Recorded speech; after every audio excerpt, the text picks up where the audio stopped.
हाल ही में यूपीएससी ने सिविल सेवा 2021 के रिजल्ट जारी किए और उत्तराखंड की पिथौरागढ़ की रहने वाली दीक्षा जी हमारे साथ हैं। नमस्कार, मैं प्रशांत हूँ। आप दी ललन टॉप देख रहे हैं।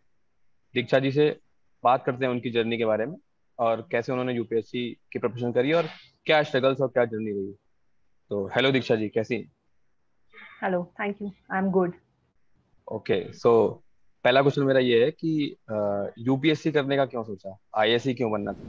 तो यूपीएससी करने का मोटिवेशन जो है वो मुझे अपने इंटर्नशिप के टाइम पे आया। मैं गवर्नमेंट हॉस्पिटल में इंटर्नशिप कर रही थी। तो वहाँ पर फर्स्ट टाइम मुझे हेल्थ केयर डिलीवरी में कुछ चैलेंजेस जो मुझे पर्सनल लेवल पे फेस हुए और जो मैंने अपनी ऑब्जर्वेशन से देखा। तो वहाँ से मुझे लगा कि एक डॉक्टर के रूप में मैं शायद इंडिविजुअल लेवल पे एक बार में एक पेशेंट को ट्रीट कर सकती हूँ या फिर एक दिन में शायद 100 पेशेंट जो मेरे पास आए। लेकिन अगर मैं एडमिनिस्ट्रेशन पे आती हूँ तो मैं गवर्नमेंट की पॉलिसीज को एक बेहतर तरीके से इम्प्लीमेंट कर सकती हूँ और उस इम्प्लीमेंटेशन से ज़्यादा लोगों को फ़ायदा हो सकता है। तो यही सोच के मैंने सिविल सर्विसेज की प्रिपरेशन स्टार्ट करी। ओके, सो रैंक 19 होली पीडीएफ में नाम देख के कैसा लगा था? ऑडियो। हेलो। सॉरी, आप क्वेश्चन जी क्वेश्चन रिपीट सो करेंगे? सो रैंक 19 थी आपकी, तो जी। होली पीडीएफ में नाम देख के कैसा लगा था? डेफिनेटली बहुत ज़्यादा खुशी हुई थी बिकॉज़ 3 अटेम्प्ट लग गए हैं, तो 3 साल का एक स्ट्रगल है उसके पीछे। तो फाइनली वो एक अच्छे नोट पे फिनिश हुआ है, तो बहुत ज़्यादा खुशी थी। पेरेंट्स का क्या रिएक्शन था? पेरेंट्स भी काफ़ी खुश हैं क्योंकि जितना एफर्ट शायद मेरा एकेडमिकली रहा है, बट उनका भी एक तरीके से मुझे वो एफर्ट करते हुए देखना, कॉन्स्टेंटली सपोर्ट करना, एंड जैसे कि सारे पेरेंट्स चाहते हैं कि उनके बच्चे कुछ अच्छा करें। तो 3 साल से मेरी इस मेहनत में वो भी मेरे साथ थे, तो उन्हें भी काफ़ी ज़्यादा खुशी है इस बात की। सो ये जर्नी 3 साल की रही आपकी, तो जी। कोई उतार चढ़ाव और क्या लर्निंग्स रही उसमें से, और अगर जो भी उतार चढ़ाव थे तो कैसे उसको कोप अप किया आपने, उसके बारे में थोड़ा जी। बताइए। जी। सर, फर्स्ट अटेम्प्ट तो जब दिया था तो प्रिपरेशन इतनी ज़्यादा नहीं थी, तो एक्सपेक्टेड ही था कि एग्ज़ाम नहीं क्लियर होगा। बट जब सेकंड अटेम्प्ट आया तो तब काफ़ी ज़्यादा मेहनत करी थी। लेकिन जब प्रीलिम्स नहीं क्लियर हुआ तो बहुत ज़्यादा डिमोटिवेशन हो गया था। एक बार को ये भी लगा था कि प्रिपरेशन छोड़ देनी चाहिए और कुछ और अपना पोस्ट ग्रेजुएट एंट्रेंस की तरफ दोबारा से प्रिपेयर करने का प्लान करना चाहिए।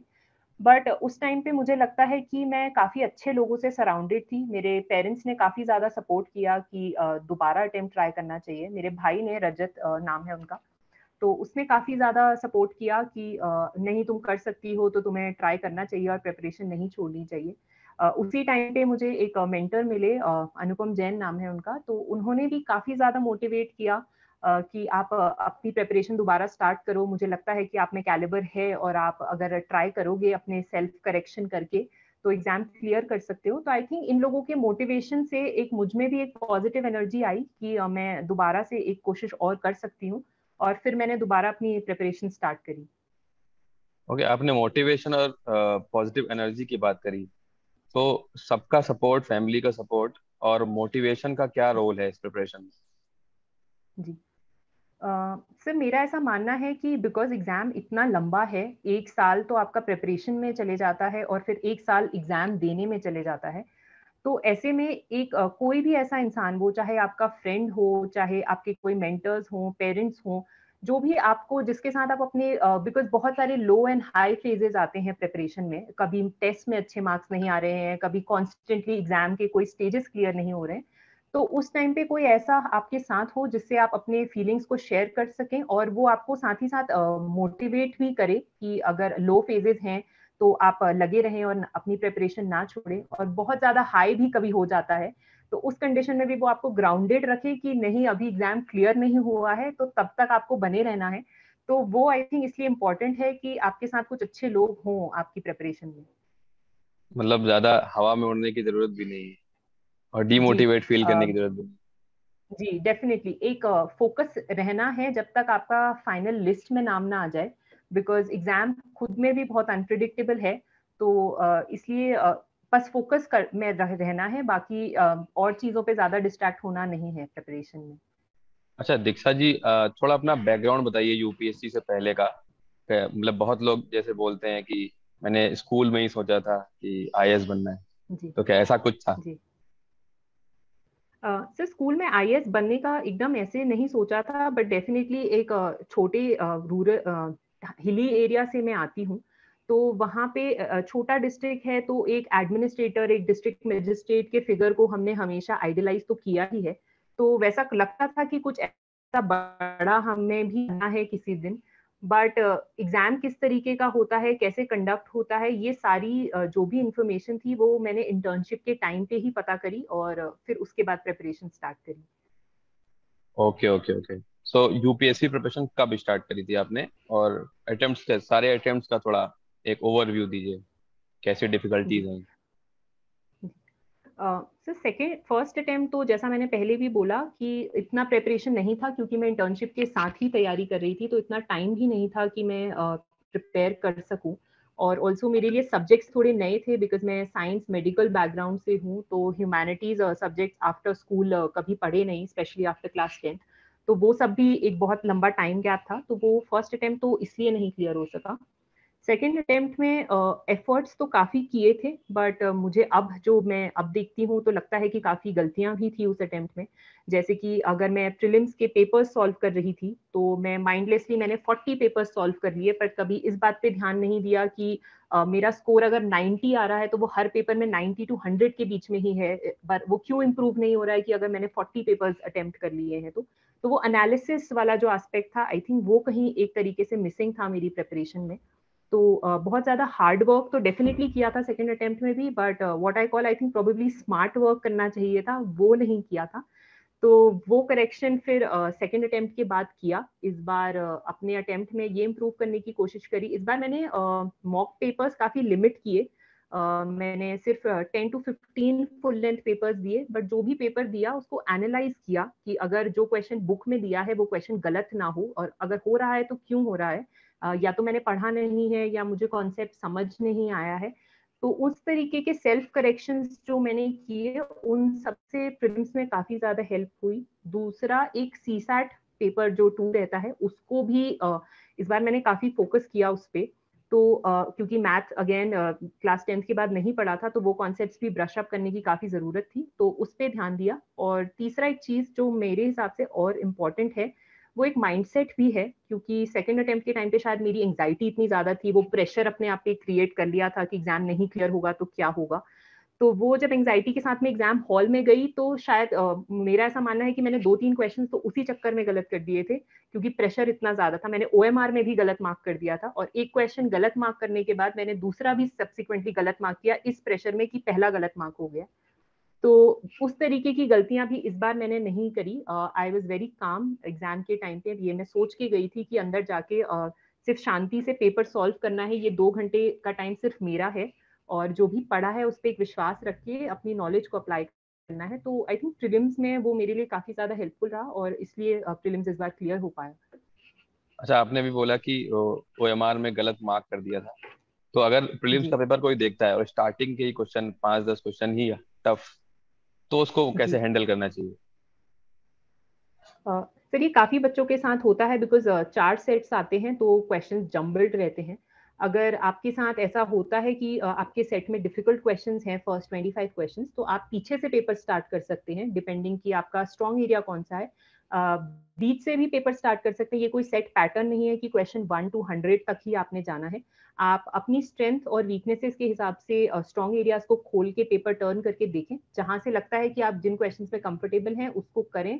थोड़ा सा 10-15 मिनट में जब आपका कॉन्फिडेंस बूस्ट अप हो जाता है, तो जो क्वेश्चंस मुश्किल लग रहे हैं उन पे वापस आएं, और थोड़ा सा ध्यान से उनको सोच के पढ़ने की कोशिश करें, क्योंकि कई बार हम देखते हैं कि बड़े स्टेटमेंट्स दिए होते हैं और स्टूडेंट्स डर के मारे वो क्वेश्चंस नहीं करते हैं कि शायद मुझे नहीं आएगा। बट यूपीएससी का अगर आप प्रीवियस ईयर पेपर भी एनालाइज करेंगे, तो वो एक हिंट प्रोवाइड करते हैं कहीं ना कहीं आपको। तो बस जरूरत है कि आप थोड़ा सा ध्यान वहां पर फोकस रखें, और उन क्वेश्चंस को पूरा पढ़ के समझने की कोशिश करें कि क्या ऐसा कुछ है जो मैंने पढ़ा है, या कुछ ऐसा है जो मैं नहीं समझ पा रहा हूँ या मिस कर रहा हूँ। तो उन सब चीजों का ध्यान रखें, ताकि एटलीस्ट जो अटेम्प्टेबल क्वेश्चंस हैं वो आप ना छोड़ें या गलत करें। नहीं, मतलब you have to keep yourself calm the prelims. Yes definitely, calmness बहुत ज्यादा हेल्प करता है, बिकॉज आजकल जो प्रीलिम्स इतना अनप्रिडिक्टेबल है, एक क्वेश्चन भी अगर आपका गलत होता है तो बाय 0.67 मार्क्स काफी लोगों के साथ ऐसा हुआ है कि उनका एग्जाम नहीं क्लियर हुआ है। तो हर एक क्वेश्चन, हर एक मार्क मैटर करता है, तो इसलिए उसके लिए एक कामनेस होना काफी ज्यादा जरूरी है। ओके, तो अभी आपने हार्ड वर्क और स्मार्ट वर्क की बात करी थी, तो दोनों में क्या वो बहुत थिन मार्जिन है, तो उसको कैसे आप डिफाइन करते हो कि ये हार्ड वर्क है, ये स्मार्ट वर्क जी। सर, हार्ड वर्क मतलब ये रहेगा कि आप सिर्फ मेहनत कर रहे हैं। जैसे कि अगर मैं सोर्सेज की बात करूं, तो अगर हिस्ट्री है तो इसका मतलब हार्ड वर्क में होगा कि आप 10 बुक्स हिस्ट्री की पढ़ रहे हैं। हमें ये समझना होगा कि इस एग्जाम की डिमांड एक स्पेशलिस्ट बनना नहीं है किसी भी सब्जेक्ट में। तो आप वो एक्सपेक्ट करते हैं कि आपको एक जनरल अवेयरनेस हो हर चीज के बारे में। तो अगर आप स्मार्ट वर्क बोलेंगे तो मेरे हिसाब से वो होगा कि आप अपने सोर्सेज को लिमिट करके उनका मल्टीपल रिविजन्स करें। बहुत ज्यादा इंफॉर्मेशन गैदरर ना बने एग्जाम प्रोसेस में, कि बहुत, बिकॉज मार्केट में इतनी सारी बुक्स अवेलेबल हैं, बहुत सारा मटेरियल है, तो सब कुछ इंफॉर्मेशन कलेक्ट करने की कोशिश ना करें। और दूसरा, जब आप पेपर्स करते हैं तो कौन से पेपर्स, कौन सी टेस्ट सीरीज में भी हम कई बार देखते हैं कि वो डिफिकल्टी बहुत ज्यादा बना देते हैं, बच्चों को लगता है कि शायद ऐसा ही कुछ क्वेश्चन एग्जाम में आएगा। तो उन कोचिंग मटेरियल पे कम रिलाय करके पास्ट ईयर यूपीएससी पेपर्स को एनालाइज करें, वहां से देखें कि यूपीएससी किस तरीके के क्वेश्चंस पूछ रहा है, और वहां से इंफॉर्मेशन देखें कि क्या वो उस तरीके के ही क्वेश्चंस आपके टेस्ट पेपर्स में आ रहे हैं या नहीं आ रहे हैं। तो वहां से अगर आप एक रेलेवेंस डेवलप करेंगे तो इस तरीके की चीजें हैं जिसको मैं स्मार्ट वर्क बोलूंगी। तो आप वो करें अपनी प्रिपरेशन में, तो वो ज्यादा इफेक्टिव होगा कि रादर देन कि आप सिर्फ हार्ड वर्क कर रहे हैं। That means 50-100 paper mock solve करने की जरूरत नहीं है, उससे कम में भी काम हो सकता है।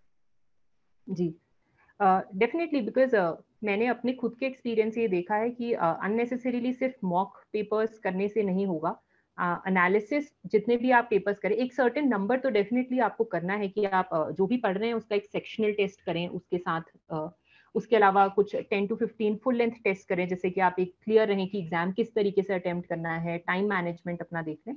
बट बहुत सारे पेपर्स अटेम्प्ट करना is would also be not a right strategy. Okay, एक क्वेश्चन ये, how you tackle the unconventional topics, जो जैसा पिछले कुछ सालों में यूपीएससी का पैटर्न हो गया है, और साइंस एंड टेक और इकोनॉमिक्स टाइप टॉपिक में बहुत अनकन्वेंशनल क्वेश्चन पूछे जाते हैं, तो वो आपने कैसे किए थे? जी, सर, इकोनॉमिक्स की बात करें तो इसमें दो तरीके के क्वेश्चंस आते हैं। एक तो आपका स्टैंडर्ड स्टैटिक क्वेश्चंस रहते हैं, एक करंट अफेयर्स है। तो स्टैटिक में तो मैंने अनुपम सर के क्लास नोट्स ही रेफर करे थे। तो एक तो इकोनॉमिक्स मुझे लगता है मेरा पर्सनली भी थोड़ा वीक एरिया था, तो स्टैटिक जब मैंने वहां से रेफर किया था तो वो मेरा कवर हो गया था। करंट अफेयर्स के लिए मैंने eight individual level vision IAS का जो स्टडी मटेरियल आता है करंट अफेयर्स का, उसको मंथली मैगजीन्स के फॉर्म में फॉलो किया था। और पीटी 365 के नाम से जो मैगजीन आता है उसको फॉलो किया था। तो करंट अफेयर्स वहां से कवर किया। साइंस एंड टेक में स्टैटिक मुझे ज्यादा पढ़ने की जरूरत नहीं पड़ी, बिकॉज साइंस बैकग्राउंड है। तो मुझे लगता था कि अगर कोई बहुत बेसिक क्वेश्चन होगा तो मैं शायद अटेम्प्ट कर पाऊंगी। अगर मुश्किल होगा तो वो सभी के लिए मुश्किल होगा। करंट अफेयर्स के लिए अगेन मैंने विजन का ही मटेरियल यूज किया था, जो पीटी 365 है, तो वही मैगजीन फॉलो करी थी करंट अफेयर्स के लिए। ओके, अब बात ऑप्शनल की, आपने ऑप्शनल कैसे चूज किया, और जो आपका ऑप्शनल है अगर उसको कोई चूज करता है तो उसकी प्रिपरेशन कैसे करता है? तो मेरा ऑप्शनल मेडिकल साइंस था। मेडिकल साइंस ऑप्शनल रेलेवेंट होगा डॉक्टर्स के, या फिर जो भी, अगर आप सिलेबस चेक कर लें, अगर काफी पैरामेडिक्स वगैरह की भी एक क्वेरी रहती है, अगर आपका सारे सब्जेक्ट्स मैच करते हैं तो आप उसके हिसाब से ले सकते हैं। बट मोस्ट अप्रोप्रिएट रहेगा कि अगर आप मेडिकल बैकग्राउंड से आते हैं तो ही आप इस ऑप्शनल को चूज करें। इसमें जो ऑप्शनल की प्रिपरेशन है, मैंने सिमिलर बुक्स यूज करी थी जो मेरे 5 years ऑफ एमबीबीएस में यूज हुई थी। मैंने कोई सेपरेट नोट्स नहीं बनाए ज्यादा ऑप्शनल के लिए। जो बुक में था उसी चीज को मैं हमेशा उसका एक फोटो लेके उसको पीडीएफ फॉर्म में उसको बना लेती थी और उसके प्रिंट आउट्स निकलवा लेती थी। काफी स्टूडेंट्स ये भी करते हैं कि वो बुक से पेजेस निकाल लेते हैं और उसको एक जगह पर सेग्रीगेट करके रख लेते हैं और उसको रिवाइज करते हैं। मुझे पर्सनली बुक्स को ऐसे पेजेस निकालना इतना अच्छा नहीं लगा, सो आई टुक अ पिक्चर और उसका पीडीएफ बना लिया था। तो वो आप प्रिंट करा सकते हैं। उसको आप सारे जो भी टॉपिक सिलेबस में दिए हैं उनको एक जगह पर रख लें और उनका ही मल्टीपल रिविजन करें। Again optional as medical science में भी आंसर राइटिंग प्रैक्टिस करना काफी इंपॉर्टेंट है। मेडिकल साइंस में इतने ज़्यादा टेस्ट सीरीज या फिर कोचिंग अवेलेबल नहीं है कंपेयर टू बाकी ऑप्शनल्स। तो इसमें यही मोस्ट इम्पॉर्टेंट है कि आप प्रीवियस ईयर पेपर्स की आंसर राइटिंग करें। मैंने 2015 से जो आंसर पेपर्स आए थे उनका एक सेपरेट नोटबुक बना लिया था और उसी पे सारे क्वेश्चंस के आंसर लिख लिए थे। काफी बार क्वेश्चंस रिपीट भी हो जाते हैं या फिर सिमिलर पैटर्न पे पूछे जाते हैं, तो अगर आपके पास वो आंसर रेडी होगा तो एग्जाम में टाइम नहीं वेस्ट करना होगा और आप क्विकली उस इन्फॉर्मेशन को अप्लाई कर सकते हैं। दूसरा, मेडिकल साइंस में एक और चीज इंपॉर्टेंट है कि डायग्राम्स बनाना अच्छा रहेगा। आप जो भी इंफॉर्मेशन है उसको फ्लो चार्ट्स या पॉइंट्स के फॉर्म में लिखें रादर देन कि आप पैराग्राफ में लिख रहे हैं, और उनके डायग्राम्स बनाएं। तो वो आपकी प्रेजेंटेशन को भी इम्प्रूव करेगा और टाइम भी कम कंज्यूम होगा एग्जाम में, तो आप पेपर भी फिनिश कर सकते हैं। तो अभी आपने आंसर राइटिंग की बात करी, तो आंसर राइटिंग की जी प्रैक्टिस करने का क्या रोल होता है? एंड पिछले कुछ सालों से बहुत सारे कैंडिडेट्स ऐसा बोलते हैं कि आंसर आप लिखो, उसमें फ्लो चार्ट और डायग्राम बनाओ, तो वो कितना इम्पोर्टेंट होता है? जी। आंसर राइटिंग प्रैक्टिस करना डेफिनेटली इम्पॉर्टेंट है, बिकॉज आप बिना प्रैक्टिस करे एकदम एग्जाम में नहीं जा सकते हैं। तो वो प्रैक्टिस करना, उस प्रैक्टिस को करने के लिए आप एकदम शुरुआत में प्रिपरेशन के स्टार्ट करना जरूरी नहीं है। एक बार आपने जब सफिशिएंट इंफॉर्मेशन पढ़ लिया है उसके बाद आप आंसर राइटिंग स्टार्ट करें। आंसर राइटिंग के लिए आप या तो कोई टेस्ट सीरीज ज्वाइन कर सकते हैं या फिर जो फ्री मटेरियल रहता है वहां से भी यूज कर सकते हैं। प्रीवियस ईयर पेपर्स को अगेन एनालाइज करना इंपॉर्टेंट है। दूसरी चीज, जो फ्लो चार्ट्स वगैरह हैं तो वो अगेन हर आंसर में नहीं बनाने हैं। जहाँ पे लगता है कि जरूरत है सिर्फ वहीं पे उसको बनाएं। वो ऐसा नहीं लगना चाहिए कि जबरदस्ती आप एक फ्लो चार्ट या डायग्राम किसी आंसर में घुसाना चाहते हैं, बिकॉज मुझे कभी कभी ऐसा लगता है कि शायद वो एग्जामिनर को वो चीज भी इरिटेट करती है।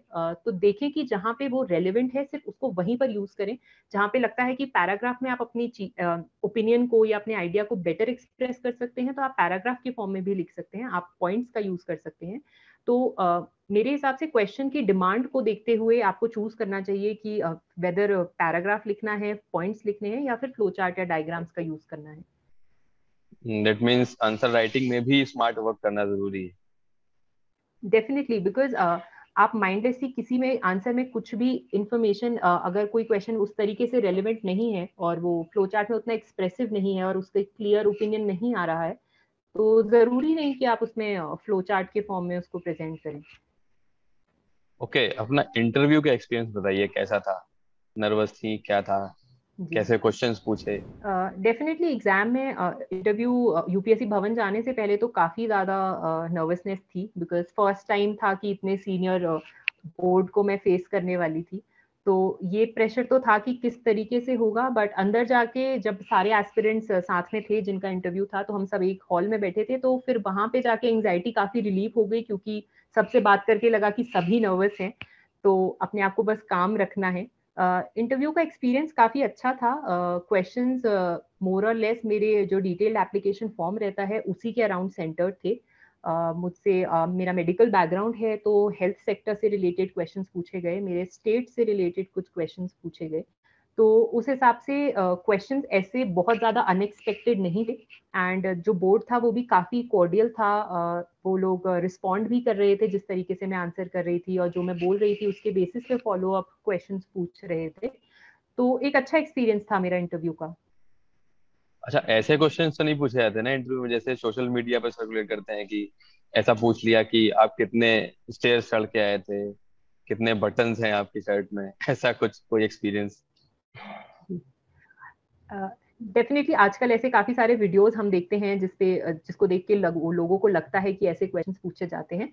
बट मेरा ऐसा मानना है कि शायद ऐसे क्वेश्चंस किसी से भी नहीं पूछे गए। जो क्वेश्चंस पूछे जाते हैं यूपीएससी इंटरव्यू में वो या तो आपके डिटेल्ड एप्लीकेशन फॉर्म से रिलेटेड होते हैं, आपके होम स्टेट, आपकी हॉबीज, या फिर जो भी इंफॉर्मेशन आपने वहाँ पे प्रोवाइड करी है उसके बेसिस पे होते हैं, या फिर जो एक करंट अफेयर उस प्रेजेंट टाइम पे चल रहा है, चाहे वो नेशनल लेवल का हो या इंटरनेशनल लेवल का हो, जो कि रेलेवेंट है या इम्पोर्टेंट है, उनसे ही रिलेटेड क्वेश्चंस किसी भी कैंडिडेट से पूछे जाते हैं।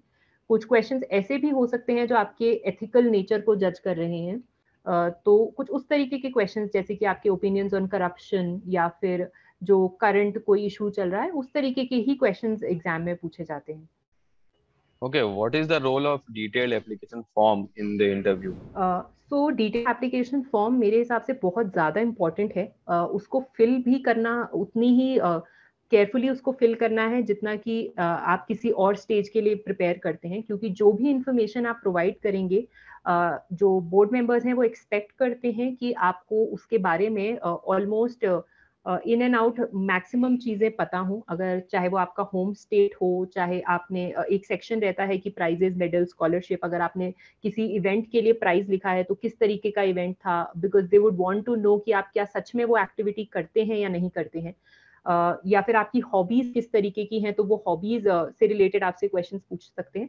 तो मेरा ऐसा मानना है कि जो भी सच है इंफॉर्मेशन वही आप उसमें प्रोवाइड करें, ज्यादा ब्लफ करने की कोशिश ना करें, because board does not expect कि आप बहुत ज्यादा इंफॉर्मेशन भी दें या आपके बहुत सारे आउटस्टैंडिंग अचीवमेंट्स हों। अगर आपके जैसे मेरा स्पोर्ट्स में कोई अचीवमेंट नहीं था तो मैंने उस सेक्शन को ब्लैंक छोड़ दिया था, तो अगर आपके साथ भी ऐसा कुछ है तो उससे इंटिमिडेट होने की जरूरत नहीं है। जो भी आपने किया है वही इंफॉर्मेशन प्रोवाइड करें और उस इंफॉर्मेशन को सही से प्रिपेयर करके ही एग्जाम में जाएं। तो I think detailed application form काफी इंपॉर्टेंट रहेगा कि आपके इंटरव्यू प्रेपरेशन में। अच्छा, अगर किसी के पास वर्क एक्स है तो वो डिटेल एप्लीकेशन फॉर्म में क्या इफेक्ट करता है, उसका क्या रोल है इंटरव्यू? जी, आई थिंक आप इस बेसिस पे जज नहीं होते हैं कि आपके पास कोई वर्क एक्सपीरियंस है या नहीं है। अगर आपका वर्क एक्सपीरियंस है तो अच्छी बात है, आप उस एक्सपीरियंस को मेंशन करें और देयर इज अ पॉसिबिलिटी कि वो आपके उस बैकग्राउंड से रिलेटेड आपसे क्वेश्चंस पूछेंगे। अगर आपने किसी कंपनी में जॉब किया है तो उस कंपनी के बैकग्राउंड के बारे में, उसका प्रेजेंट कंट्रीब्यूशन क्या है या फिर वो किस सेक्टर से रिलेटेड है, तो उस तरीके के क्वेश्चंस पूछे जा सकते हैं। अगर आपके पास कोई वर्क एक्सपीरियंस नहीं भी है, उस कंडीशन में भी आपको डरने की ज़रूरत नहीं है, बिकॉज़ अगेन बोर्ड जो है वो काफ़ी अंडरस्टैंडिंग लोग हैं, इतने सीनियर ब्यूरोक्रेट्स वहाँ पे रहते हैं, तो वो समझते हैं कि आप प्रिपरेशन के फेज़ में हैं, ज़रूरी नहीं कि आपने काम किया हो, वो आपकी एक जनरल अवेयरनेस जानना चाहते हैं, तो वो आपसे उसी से रिलेटेड फिर क्वेश्चंस पूछेंगे। सो न्यूज़पेपर्स एंड मैगजीन्स का क्या रोल होता है तीनों फेजेस के लिए, प्रीलिम्स, मेंस एंड इंटरव्यूज? इसमें मेरी स्ट्रैटेजी काफ़ी ज़्यादा कैंडिडेट से डिफरेंट है, बिकॉज़ सभी लोग न्यूज़पेपर्स रिकमेंड करते हैं, बट मैंने personally for prelims and mains newspaper नहीं पढ़ा। आई एम श्योर इस वीडियो के बाद काफ़ी लोग शॉक्ड भी होंगे ये बात जान के। बट मैंने हमेशा मैगज़ीन्स पे ही मैंने रिलाई किया। तो मैं विज़न का मंथली मैगज़ीन फॉलो करती थी for both prelims and mains, और प्रीलिम्स के लिए specifically PT 365 and then mains के लिए मेंस 365 ही मैंने फॉलो किया। बट इंटरव्यू स्टेज के लिए डेफिनेटली मैंने न्यूज़पेपर्स को यूज़ किया है। इंटरव्यू के लिए मैंने the Hindu and Indian Express को फॉलो किया। मेरा interview letter half of the exam interview schedule में था, तो मैं डेली न्यूज़पेपर पढ़ती थी और एक नोटबुक में जो भी 4 से 5 इम्पोर्टेंट उस दिन न्यूज़ आई होती थी उसको नोट कर लेती थी, और अगर कोई ऐसा टॉपिक चल रहा है जिस पे एक ओपिनियन बनाने की ज़रूरत है तो उस ओपिनियन को उस पे एक ओपिनियन फॉर्म करने की कोशिश करती थी, जो भी एडिटोरियल्स आते हैं। तो इंटरव्यू वाज द स्टेज जहाँ पे मैंने न्यूज़पेपर को सबसे ज़्यादा फॉलो किया है। तो आपकी यूपीएससी की जर्नी इतनी लंबी रही है तो बहुत सारे अप्स एंड डाउन्स रहे होंगे। तो उनको जी। टैकल करने के लिए, स्ट्रेस आउट करने के लिए कोई हॉबी या आप कुछ करना पसंद करते थे, तो क्या था वो? जी। अ, तो मोस्टली अगर कभी ज़्यादा स्ट्रेस फ़ील होता था तो जो फ्रेंड्स थे उनसे बात कर लेती थी या फिर अपने मेंटर से बात कर लेती थी। घर पे पेरेंट्स से या उनसे भी डिस्कशन हो जाता था। उसके अलावा मैं नॉवेल्स पढ़ लेती थी to distract from the study atmosphere. Music सुन लेती थी या फिर इवनिंग वॉक्स करके खुद को एक तरीके से डिस्ट्रैक्ट करना या फिर एटलीस्ट प्रिपरेशन से थोड़ी देर डिफरेंट कुछ करना, तो उस तरीके की कुछ एक्टिविटीज कर लेती थी। अच्छा, any favourite book? I think favourite में जो अभी मैंने रिसेंटली पढ़ी है which is book by Sudha Murthy called 3000 stitches. तो उस पे शॉर्ट स्टोरीज हैं, तो वो मुझे काफी ज्यादा पसंद आई थी। Okay, any favourite TV series if you want to tell, अगर आप देखते हो तो? जी। टीवी सीरीज मैं इतना ज्यादा मैंने एक्चुअली प्रिपरेशन में फॉलो नहीं किया, बिकॉज मुझे उनका नेचर काफी एडिक्टिव लगता था। तो मुझे हमेशा से ये लगता था कि अगर आपने एक एपिसोड देख लिया तो फिर सब्सिक्वेंटली आपको नेक्स्ट भी देखने का मन करेगा। तो I did not follow any TV series. आपकी लाइफ में सबसे इम्पोर्टेंट पर्सन कौन है? आई थिंक एक किसी को नेम करना तो मुश्किल होगा। डेफिनेटली मेरे family, my parents, both my parents और माय ब्रदर, ये तीन लोग तो काफी इम्पोर्टेंट हैं। उसके अलावा मुझे लगता है कि जो लोग जिनसे मैं सराउंडेड हूँ, चाहे वो मेरे फ्रेंड्स हों, चाहे मेंटर्स हों, बिकॉज कॉन्स्टेंटली मैं उनके साथ अपने आप को एक्सप्रेस कर पाती हूँ। कुछ चीजें ऐसी हैं जो आप बेटर अपने मेंटर के साथ डिस्कस कर सकते हैं या फ्रेंड्स के साथ डिस्कस कर सकते हैं, कुछ अपने पेरेंट्स या फैमिली मेंबर्स के साथ डिस्कस कर सकते हैं। तो एक किसी एक पर्सन को तो मैं शायद नहीं नेम कर पाऊंगी। ओके ओके, आपका कार्डर कार्डर क्या होगा? क्या प्रेफरेंस है? मेरा first preference home state Uttarakhand ही है। ओके, सो आईएएस बन के उत्तराखंड में क्या चेंज लाने का आपने सोचा है? मुझे लगता है उत्तराखंड में जो अभी प्रेजेंट डिमांड है, वो हम एक हिल सेंट्रिक डेवलपमेंट जो है वो मिसिंग है। तो मुझे लगता है कि उसके लिए इम्पोर्टेंट है कि हम अपने पहाड़ के एरियाज में कनेक्टिविटी को इम्प्रूव करें। रोड्स को हमें बेटर करना है। हम गवर्नमेंट की उड़ान स्कीम है उसका यूज कर सकते हैं, एयरवेज के थ्रू हम कनेक्टिविटी इम्प्रूव कर सकते हैं। इस कनेक्टिविटी को इम्प्रूव करने के बाद मुझे लगता है कि हेल्थ एंड एजुकेशन का जो इंफ्रास्ट्रक्चर है वो रिमोट एरियाज तक पहुंच सकता है। तो ये दो एरियाज हैं जो मुझे लगता है इम्पोर्टेंट है। तीसरा, एक सस्टेनेबल डेवलपमेंट, क्योंकि उत्तराखंड का एक जो इन्वायरमेंट है वो काफी ज्यादा सेंसिटिव है, बिकॉज हिली हिमालयन रीजन में ये आता है। तो जो भी डेवलपमेंट यहाँ पे होता है वो एक सस्टेनेबल तरीके से हो। इन सब चीजों पे मैं फोकस रखना चाहूंगी। ओके, एक एक क्वेश्चन कि 17-18 घंटे या 16-17 घंटे पढ़ना जरूरी है, ऐसा कुछ होता है? जी, आई थिंक 16-17 घंटे पढ़ना एक साल भर में प्रैक्टिकली भी पॉसिबल नहीं है। एज अ डॉक्टर मुझे लगता है कि वो आपकी हेल्थ भी शायद एडवर्सली इम्पैक्ट करेगा, तो आप एग्जाम के लिए प्रिपेयर ही नहीं कर पाएंगे। तो 16-17 घंटे आप पढ़ ही नहीं सकते। एक साल भर में आप 7 से 8 घंटे की अगर एक डेडिकेटेड पढ़ाई करते हैं, क्वालिटी पढ़ाई करते हैं, तो वो इफेक्टिव होती है। जैसे जैसे एग्जाम पास आता है, प्रीलिम से एक महीना पहले है या फिर मेंस या इंटरव्यू के आसपास, तो वहाँ पे स्टडी आवर्स डेफिनेटली इंक्रीज करने की जरूरत पड़ती है। वो आप अपने टारगेट्स के बेसिस पे डिसाइड कर सकते हैं। मेरे लिए 12 to 13 आवर्स मुझे एक्सटेंड करना पड़ता था उस टाइम पे। तो वो आप उस हिसाब से अपनी पर्सनल कैपेसिटी को देखते हुए कि आपको कितना सिलेबस फिनिश करना है, आई थिंक एग्जाम के पास में आके स्टडी आवर्स इंक्रीज कर सकते हैं। But throughout the year 7 to 8 hours sufficient रहता है प्रिपरेशन के लिए। Consistency matters most. Okay, one last question, what is the role of social media? क्या जरूरी है एकदम फ्रीज आउट होना या बंद कर देना सब कुछ, कि व्हाट्सएप से भी कट गए, हर जगह से कट गए? आई थिंक सोशल मीडिया को हमें प्रोडक्टिवली यूज करना चाहिए। बिकॉज मैंने पर्सनली, मैं व्हाट्सएप तो डेफिनेटली यूज करती थी, और उसके अलावा मैंने यूट्यूब भी फॉलो किया है। तो आप अपनी कन्वीनियंस के हिसाब से देखें, पर जो भी प्लेटफॉर्म आप यूज करते हैं उसको प्रोडक्टिवली यूज करें। आजकल फेसबुक या इंस्टाग्राम पे भी काफी इंस्टीट्यूट्स के या फिर प्रीवियस टॉपर्स या फिर जो भी यूपीएससी से रेलिवेंट पीपल हैं, उन लोगों के भी प्लेटफॉर्म्स हैं, तो आप वहाँ उनको यूज करें। आप यूट्यूब पे फ्री जो वीडियोस अवेलेबल रहते हैं जहाँ पे कोई टॉपिक एक्सप्लेन हो रहा है, तो आप उन सब चीज़ों का यूज कर सकते हैं। या फिर टेलीग्राम एंड व्हाट्सएप पे जो ग्रुप्स रहते हैं जिसके थ्रू आप कई बार ऐसा होता है एज एस्पिरेंट आप लोग अननोन लोगों के साथ भी कनेक्ट कर जाते हैं, और वो भी आपको प्रिपरेशन में बहुत हेल्प करते हैं। जैसे मैंने एक के साथ डिस्कशन किया था, एक फ्रेंड के साथ ऑप्शनल सब्जेक्ट के लिए। तो उस तरीके की चीजें आप कर सकते हैं, वो आपको हेल्प करेगा। बट जो भी प्लेटफॉर्म आप यूज करें उसका मिसयूज ना करें। प्रोडक्टिवली उसको अपनी प्रिपरेशन में किस तरीके से आप ला सकते हैं उस पर ध्यान रखें। ओके ओके, सो दीक्षा जी, आपसे बात करके बहुत अच्छा लगा, और रलन थैंक टॉप यू। को आपने समय दिया, बहुत बहुत धन्यवाद, एंड करियर के लिए बहुत बहुत शुभकामनाएं, thank and you, all thank you so all much. The best for your training.